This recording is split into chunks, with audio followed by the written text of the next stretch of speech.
This is the Big O Show. This is the Big O Show.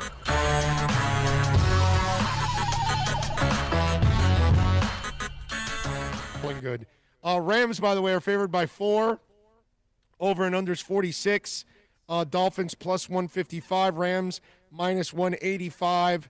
And I love the attitude from some people like it's, Dolphins can't win. And some of you, I think, have looked at it, objectively.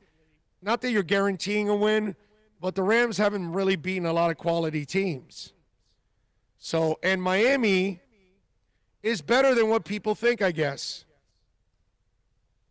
I just think that they kind of keep thinking about the team they saw at 0-7 last year or something like that. Maybe that's their lasting memory or something, and they don't realize that they're 5-4 to finish the season. And if you bring it all back from that point on, they're now 8-7 in their last 15 games. You win on Sunday, you're 9-7 in your last 16 games. That's a winning season already. So I don't think that the naysayers out there are actually looking at it objectively, and they're not looking at the progression that Miami has made. That's what I love about what Bill and I have done on this show from day one of this change. We gave you a level-headed approach. We didn't get, totally depressed about the changes. We didn't get, well, I did kind of get overly excited.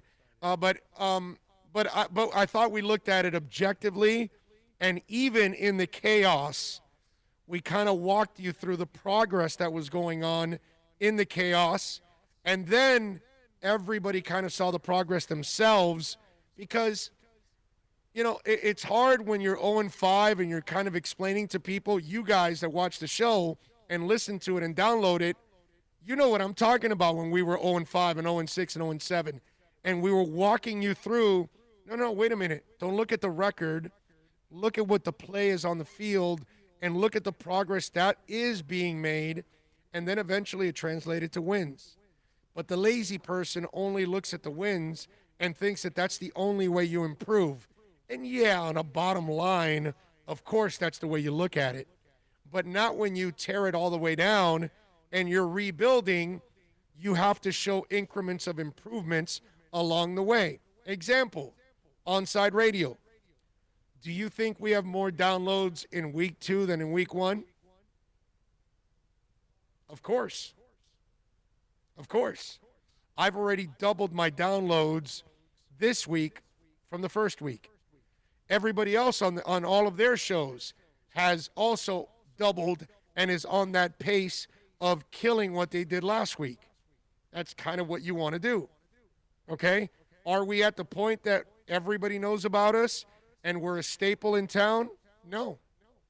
But we have to kind of show improvements, gradual improvements that we can get there. You know what I mean? It's funny because, like, Bill's new to the business, right? He's been in it 2 years now. And year and a half. Year and a half. So when we started this, and we had, the downloads, and Bill, would get excited about a certain amount of downloads, and I would be, oh, that's nice. We got to, because he had never done this, right? And so then the number gets bigger, and he notices that I'm still not satisfied, And he's satisfied in a way because it's kind of new to him. You know what I mean? But you got to kind of show progress that you're getting somewhere, and we kind of gotten to that point with our podcast where there's enough people that know about it. It's growing every day. We get more, actually, people that are still subscribing to our YouTube page, which we're getting closer to 3,000, which I could be wearing that You'll tumble for them. That's right, that Culture Club shirt soon enough.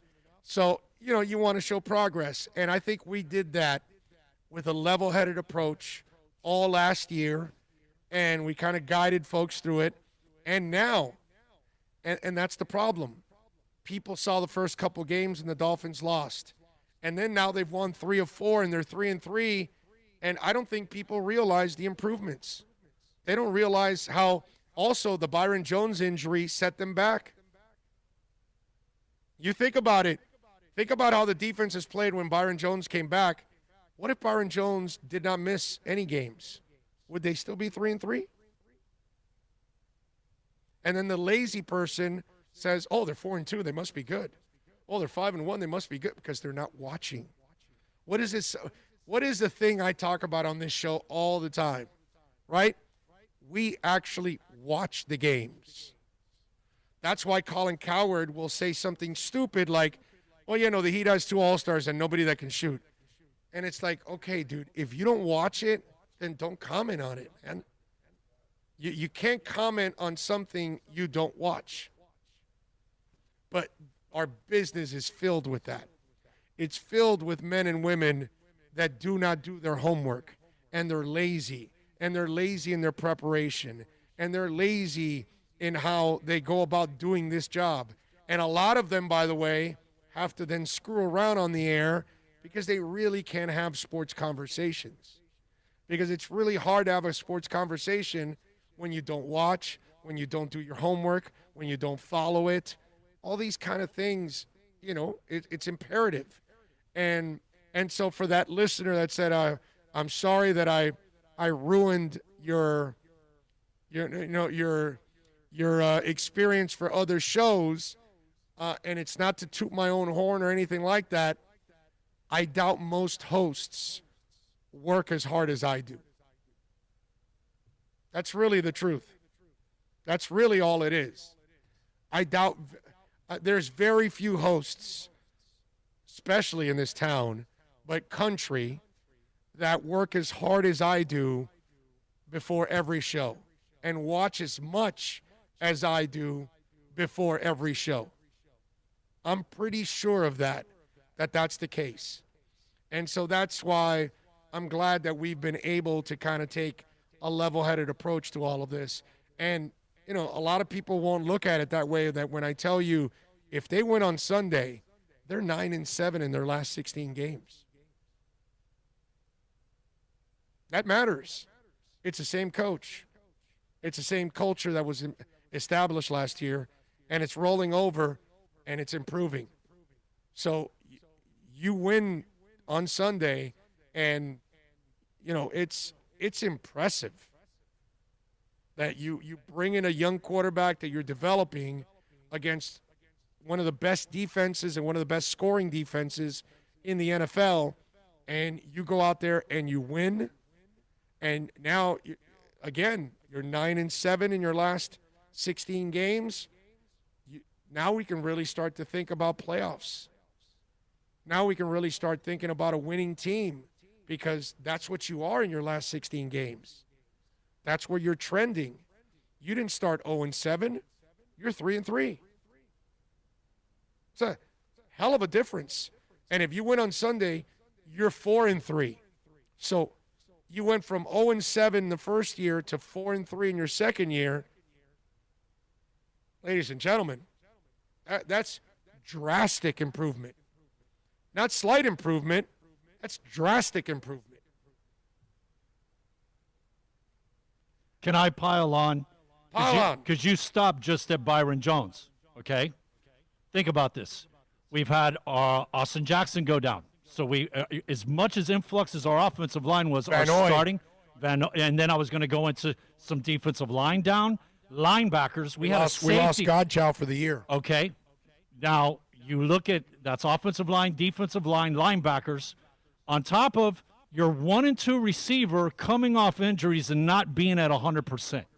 They have overcome injuries at a lot of places, let alone the running back situation and the fact that Gaskin is the guy and it was supposed to be man, you know what? 3-3, as young as we are, it's super impressive when you count in all of that. It's a real coach, man. Real coach, real front office.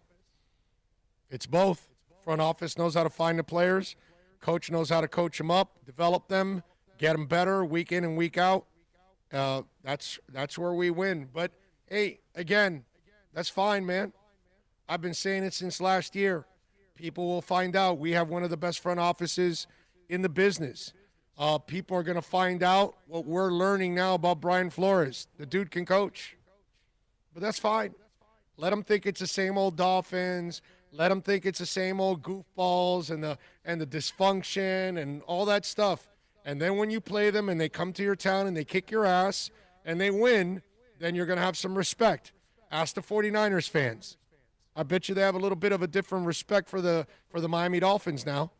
They're like, hey, yeah, those guys are young and they're turning things around, but they kicked our ass, so they got some people that can play. That's fine. I'm good with that, man. You keep dissing my Dolphins. I'm good with that. I love that because I know what's going on. I see what's going on. I see the development of the Miami Dolphins. You're not going to kid me. I follow this team better than anybody else pretty much in the media. Okay? I got a really good feel for what this team has been for more than almost 30 years now doing the media. Okay? Very few people have nailed it like I have, good or bad. Okay? And that's fine. Overlook them, underestimate them.